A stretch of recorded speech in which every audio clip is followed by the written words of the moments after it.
Good evening, basketball fans, wherever you may be. Welcome to the NBA Final. Portland and Chicago.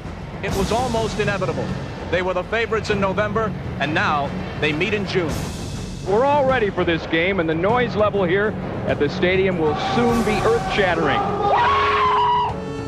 It will be the great Michael Jordan and the Chicago Bulls going against Clyde Drexler and the rest of the Portland Trailblazers.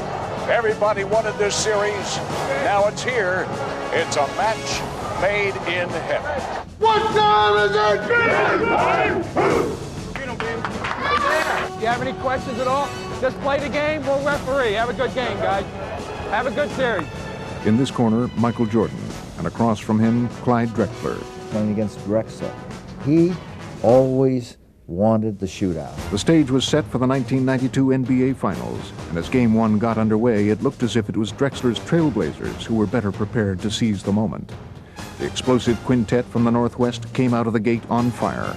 So Portland beginning to fly all over the court. Here comes Drexler. Yes, and it counts. 21-15, Portland. Porter with the open shot. And the Blazers have hit their first 7 field goal attempts. You haven't got in rhythm yet. You got to keep pushing, find your rhythm.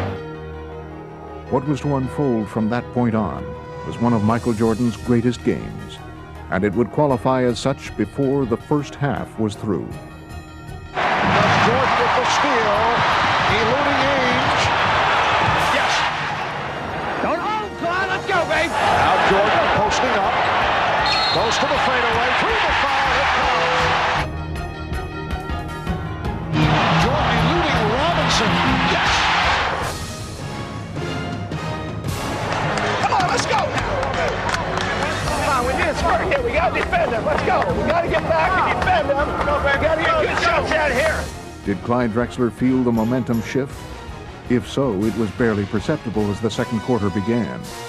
The Bulls had taken only a 3-point lead, but Michael Jordan had begun to feel the offensive rhythm his coach had sought, and Drexler was determined to throw it off. Lost the dribble off his foot. 3-on-2 for the Blazers. Drexler all the way. Jordan was unconcerned. He had found his rhythm and his touch. But what would transpire over the next 10 minutes of play was noteworthy not only for the accuracy of Jordan's shots, but also for their range. Three-pointers had never been the hallmark of his game, but the opportunities were there, and he seized them. Jordan for 3. Here's Pippen setting up Jordan wide open for another 3. He said to Phil, do you see what's happening? And he said, yeah. We couldn't believe it. Boy, when you're hot, and when you're not, you're not. And that young fella is hot. I remember being on the floor during that half and a couple times catching the ball well beyond the three-point line and looking to the weak side and seeing Michael there and just throwing it to him, and it was, it just was an instinct. You just tell you knew they were going in that night. Pippen, 2 men to beat, tries for the basket.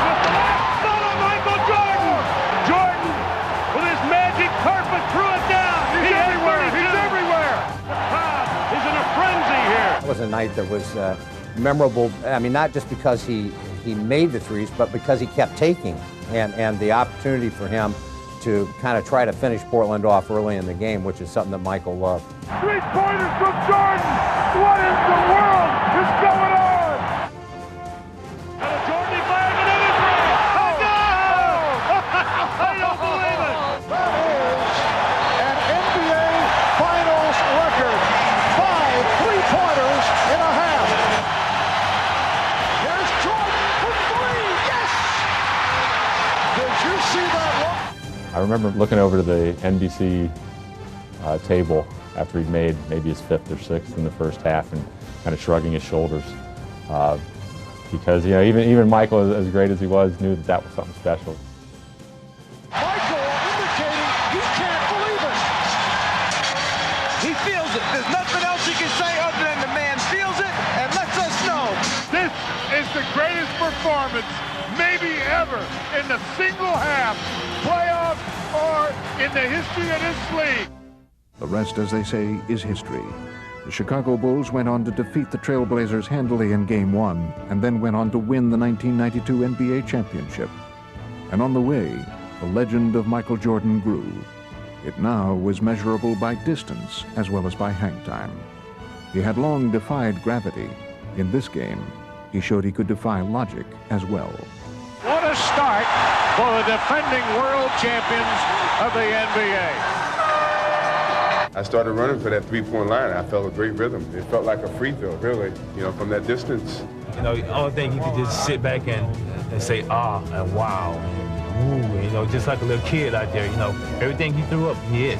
He was hot, and we all knew it. He knew it, and he just was going to go out there. I don't think he was going to miss from 2, from 3, or from half-court range. He just had that feeling. And so, after a series that brought us one of Michael Jordan's greatest games, he and the Bulls celebrated their second NBA championship. It was a scene that would be repeated 4 more times in the years ahead.